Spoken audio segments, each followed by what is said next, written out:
Good morning students. आज हम chapter 1 में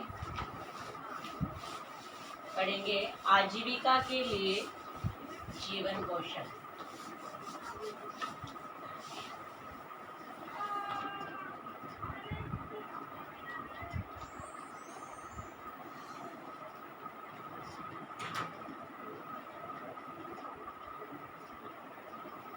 आजीविका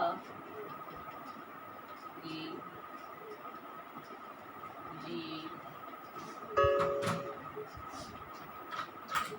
जीवन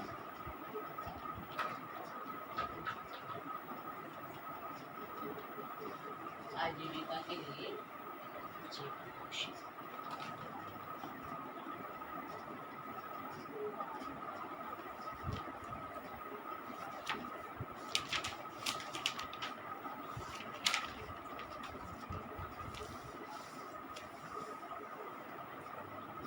अब हम आजीविका के लिए जीवन कौशल क्या होता है, सबसे पहले हम इसकी डेफिनेशन को समझने का प्रयास करेंगे।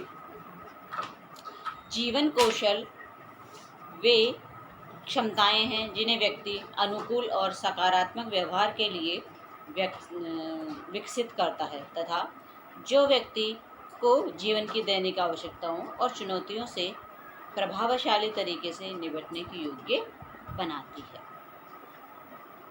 अब देखिए,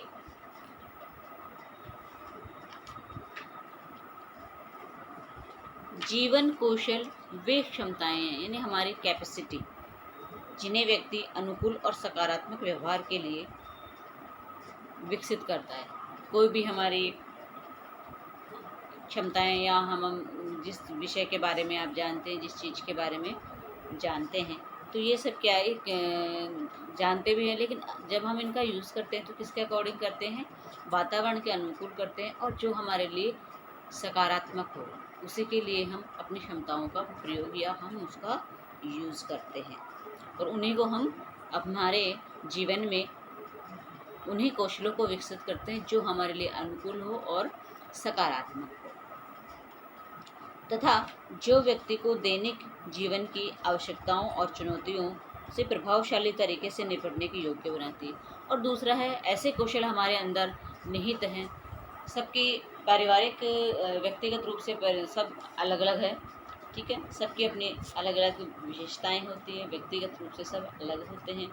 तो उनमें कई प्रकार के कौशल होते हैं। किसी में है पेंट करने का कौशल है, किसी में चित्रकारी का है, किसी और में और बहुत से ऐसे हुनर होते हैं जिन्हें वो बखूबी कर सकते हैं। तो ऐसे कौशल हमारे अंदर होते हैं और इन सब चीज़ों के लिए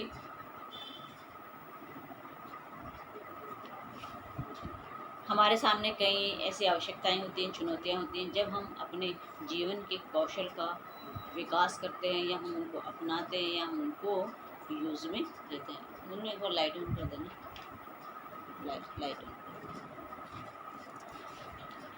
जीवन कौशल व्यक्ति को जीवन की दैनिक तनाव और चुनौतियों से निपटने में सहायता करते हैं। ये महत्वपूर्ण है क्योंकि ये जीवन पर्यंत काम आते हैं। हमारे जो जीवन कौशल की जो क्षमताएं हैं वो कोई लिमिटेड समय के लिए नहीं होती है।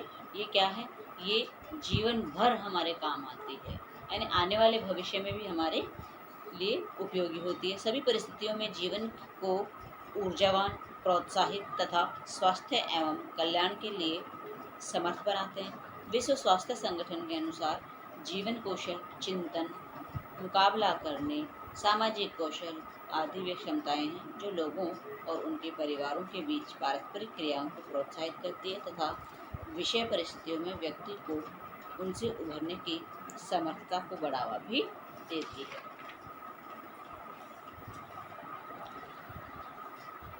अब देखिए, विशेषज्ञों द्वारा पहचाने गए 10 कौशल हमारे। कितने कौशल हैं?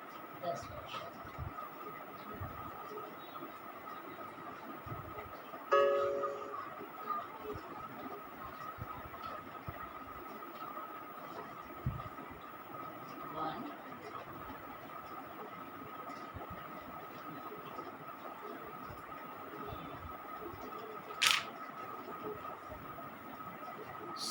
फर्स्ट जो कौशल है हमारा है स्व जागरूकता।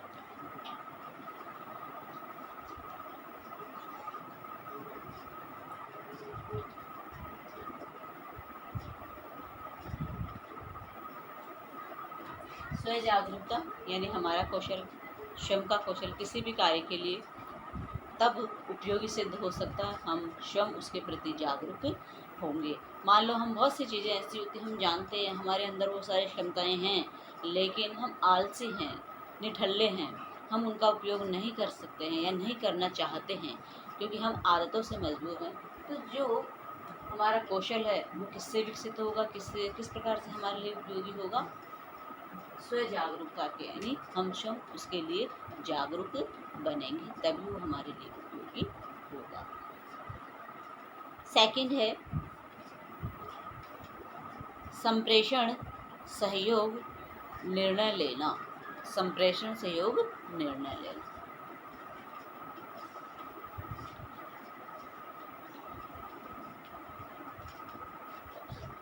संप्रेषण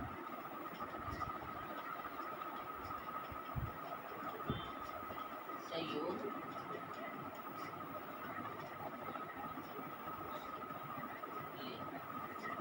अब संप्रेषण का मतलब है कम्युनिकेशन, हमारे विचारों का आदान प्रदान करना ही क्या कहलाता है?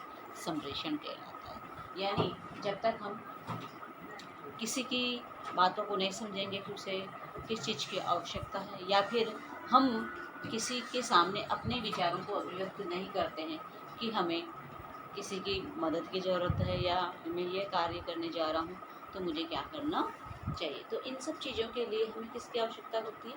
संप्रेषण की आवश्यकता होती है। संप्रेषण यानी हमारे विचारों का आदान प्रदान करना, अपनी समस्या दूसरों को बताना, दूसरों की समस्याओं को जानना।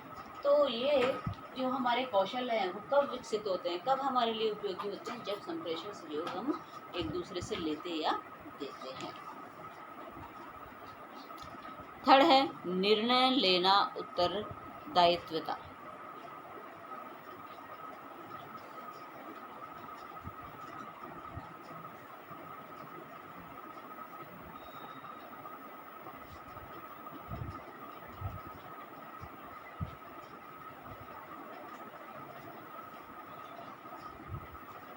देखिए, कोई भी कार्य जब हम करते हैं बड़े सोच समझ के हम उस जिम्मेदारी को निभाने में सफल होते हैं, निर्णय लेने में सफल होते हैं। इसलिए एक निर्णय लेने का उत्तरदायित्व भी हमारा ही होता है। तो इसलिए हमें एक कॉन्फिडेंटली हर चीज़ का डिसीजन लेने की हमें क्षमता होनी चाहिए, और ये हमारा कौशल जब काम में आएगा जब हम हिम्मत करके किसी भी कार्य का उत्तरदायित्व हम स्वयं अपने ऊपर लेते हैं।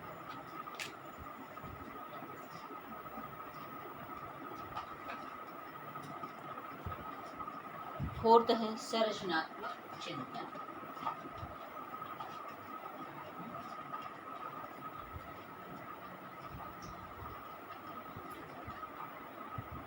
संरचनात्मक चिंतन। अब संरचनात्मक चिंतन क्या होता है? संरचनात्मक चिंतन होता है हमारी क्रिएटिविटी, हम किन किन चीज़ों को बना सकते हैं, किन चीज़ों का हम निर्माण कर सकते हैं। ये होती है हमारी क्रिएटिविटी कि हम किन किन चीज़ों का विकास कर सकते हैं। और इसके अलावा बहुत सी चीज़ें ऐसी होती हैं जिनको हम बना सकते हैं, उनका विकास कर सकते हैं, हमारे जीवन के लिए हम उसे उपयोगी बना सकते हैं।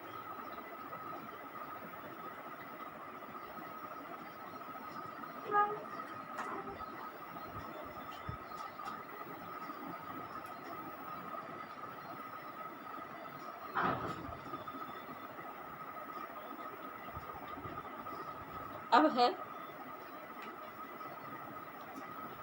मनोभावों से जूझना। किससे जूझना? मनोभावों से, यानी हमारे मन के भाव से जूझना।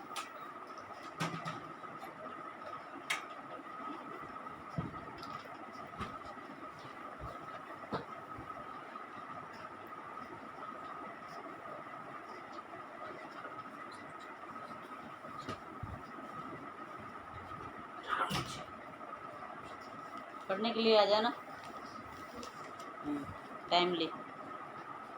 मनोभावों से जूझना यानी हमारे मन में कई प्रकार के विचार आते हैं, हम उनसे निरंतर क्या करते रहते हैं? संघर्ष करते रहते हैं कि हमें क्या करना चाहिए, क्या नहीं करना। मन की यानी कि हमारे मन के अंदर एक द्वंद्व चलता रहता है कि हमें कौन सा कार्य करना चाहिए और कौन सा नहीं करना चाहिए। तो ऐसे कई द्वंद्व हैं जो हमारे सामने होते हैं। कई बार हमें लगता है कि ये जो कार्य मैं करने जा रहा हूँ, क्या ये सही है, क्या गलत है। तो ऐसे कई प्रकार के विचार हमारे मन में आते हैं। तो इन विचारों के लिए हमें स्वयं की अपनी एक क्षमता होनी चाहिए, कैपेसिटी होनी चाहिए, क्या हम जो कर रहे हैं क्या वो सही है या फिर वो गलत। तो ऐसे कई विचार हैं जो हमारे सामने आ जाते हैं।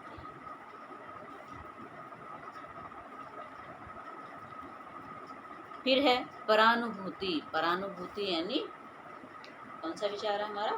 परानुभूति यानी एक तो होती है अनुभूति। अनुभूति हमारे स्वयं की होती है कि हम क्या सोचते हैं क्या नहीं सोचते हैं इसके बारे में। दूसरा होता है परानुभूति यानी हम दूसरे के विचारों को भी हम समझने का प्रयास करें। क्या करें? हम दूसरे के विचारों को समझने का प्रयास करें। कौन सा नंबर है? 6 नंबर पे जो 10 कौशल हमारे बताए गए हैं उसमें परानुभूति।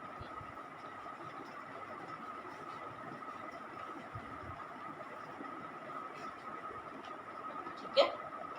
फिर है अंतर वैयक्तिक संबंध। कैसे संबंध? अंतर वैयक्तिक संबंध। अब अंतर वैयक्तिक संबंध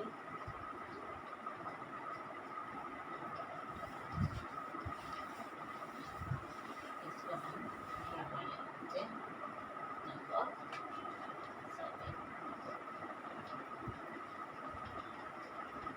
7 अंतर वैयक्तिक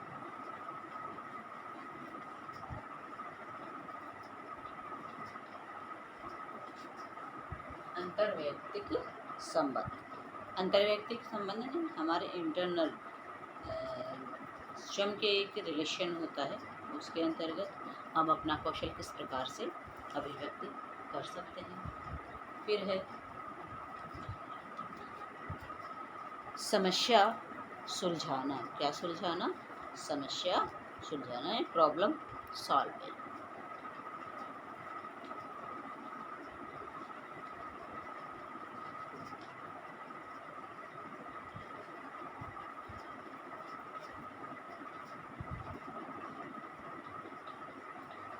समस्या सुलझाना है किसी भी समस्या का समाधान करना। कि बहुत से पर्सन ऐसे होते हैं चीज़ों के बारे में जानते भी हैं समझते भी हैं, लेकिन कई बार उनका कौशल है जो पूर्ण रूप से विकसित नहीं हो पाता है। कई बार वो डिसीज़न नहीं ले पाते हैं कि मुझे इस सिचुएशन में क्या करना चाहिए। उनके मन में एक द्वंद्व चलता रहता है। ठीक है, क्या चलता रहता है? द्वंद्व चलता रहता है। तो ये सारे कौशल हमारे सामने होते हैं। समस्या को सुलझाने का भी एक बहुत बड़ा कौशल हमारे सामने होता है। ये हमारे स्किल्स, हमारी सोच है, हमारी क्षमता है, कैपेसिटी है कि हम क्या क्या करना जानते हैं, क्या कर सकते हैं। आलोचनात्मक चिंतन।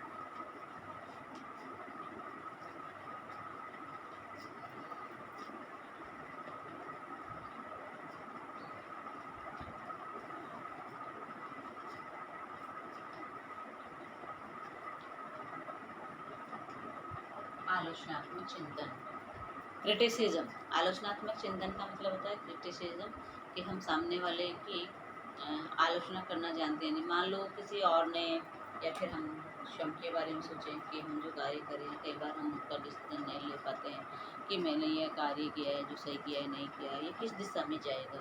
या फिर हम सामने वाले ने जो भी हमारे सामने वक्तव्य रखा तो वो सोचने समझने की या उसे सही या गलत ठहराने की हमारे अंदर जो क्षमता नहीं होती, वो होता है हमारा आलोचनात्मक चिंतन, कि हम किस प्रकार से सही या गलत सोचते हैं। सामने वाला जब सोच रहा है समझ रहा है तो हम उसका डिसीजन लेने में समर्थ हैं या नहीं। अब लास्ट है हमारा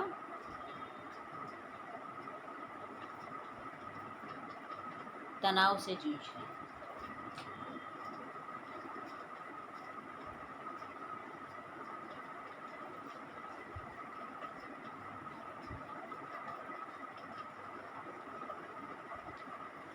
अब तनाव से जूझना कैसे? देखिए, हम एक सामाजिक प्राणी, समाज में हम रहते हैं। समाज में रहते हुए हमारे सामने कई समस्याएं आती हैं, चाहे वो विद्यार्थी जीवन में आए या फिर हम आफ्टर अपने करियर से संबंधित कोई भी समस्या है या फैमिली से संबंधित कोई भी समस्या है, तो हमारे दिमाग में क्या चल रहा होता है, एक तनाव चल रहा होता है। तो वो तनाव क्या है, वो भी हमारा एक कौशल है। इन विशेषज्ञों ने बताया है कि व्यक्ति के अंतर्गत बहुत से कौशल होते हैं।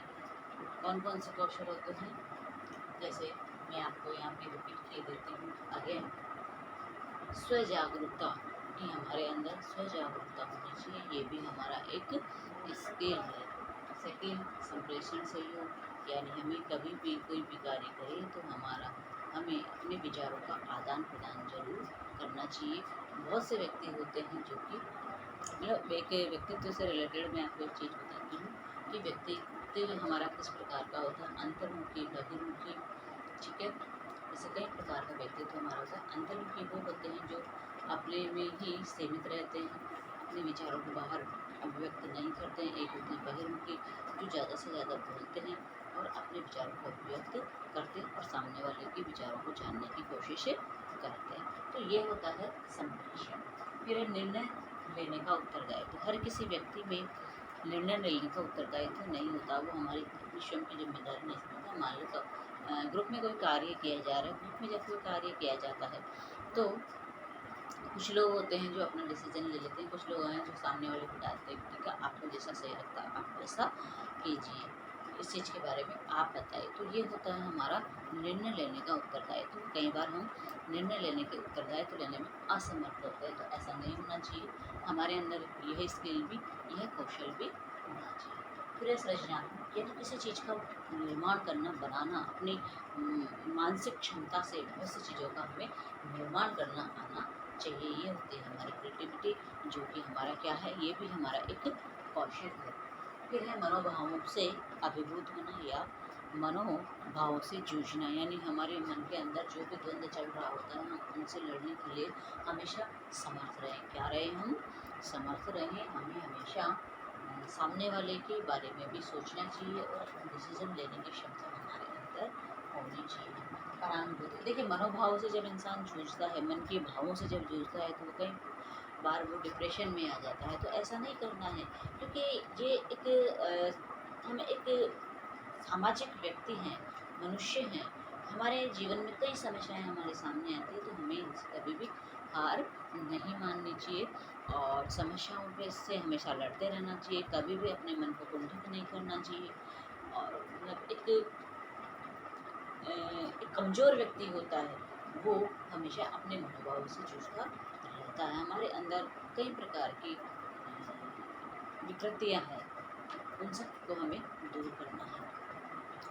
सातवां, अंतर वैयक्तिक संबंध, यानी स्वयं के अंदर व्यक्ति जो घर में, परिवार में, स्वयं से हमें हमेशा खुश रहना चाहिए और ये हमारा एक अंतर वैयक्तिक संबंध या लक्षण होता है, कौशल होता है समस्याओं को सुलझाना। और नेक्स्ट है कि हमें हमेशा समस्याओं का समाधान करना चाहिए, उनको सुलझाना चाहिए और ये सारा कौशल हमारे अंदर होना ही चाहिए। 9 नंबर पे हमने जाना आलोचनात्मक चिंतन। तो ऐसे कई प्रकार की चीज़ें हैं जो हमारे सामने होती हैं। उसके बाद हम जानते हैं जीवन कौशल में वे क्षमताएं जो लोगों को प्रभावी तरीकों से व्यवहार करने योग्यता बनाती है, विशेष रूप से उन परिस्थितियों में जो उनके लिए चुनौतीपूर्ण होती है। अनुचित और नकारात्मक व्यवहार न करें। उचित और पर्याप्त ज्ञान, अभिव्यक्तियाँ और मूल्य व्यक्ति को समुचित जीवन कौशलों को विकसित करने में समर्थ बनाते हैं और नकारात्मक अथवा सुनिश्चित व्यवहार को रोकते हैं। देखिए अब इसके अंतर्गत हमें बताया जा रहा है ज्ञान, अभिवृत्तियाँ तथा मूल्य, जीवन कौशल, योग्यता और व्यवहार, सकारात्मक स्वास्थ्य और नकारात्मक व्यवहार की रोकथाम। यानी एक स्टेप बाय स्टेप हम चलते हैं। क्या करते हैं, स्टेप बाय स्टेप हम चलते हैं।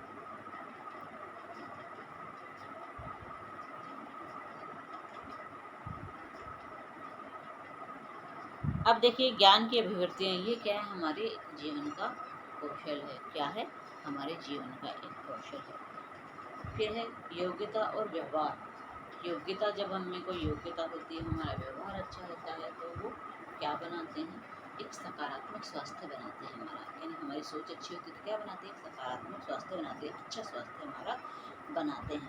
फिर है जब हमारे अंदर मान लो योग्यता भी नहीं है, हमारा व्यवहार भी अच्छा नहीं है, तो हमारी एक कैसी पहचान बन जाती है, नकारात्मक व्यवहार बन जाता है। और जब हमारे अंदर पॉजिटिविटी आती है तो हम किसकी रोकथाम कर देते हैं, किसको रोक लेते हैं, नेगेटिविटी को हम दूर ही रखते हैं, हमारे पास वह नकारात्मक प्रभाव हमारे ऊपर नहीं पड़ता। तो आज हमने जाना कि क्या होता है ये हमारा आजीविका के लिए जीवन कौशल, जो कि हमारे लिए बहुत ही ज़रूरी है और ये हर एक व्यक्ति में पाए जाते हैं, लेकिन उनका सदुपयोग हमें किस प्रकार से करना ये हम नहीं जानते। धन्यवाद।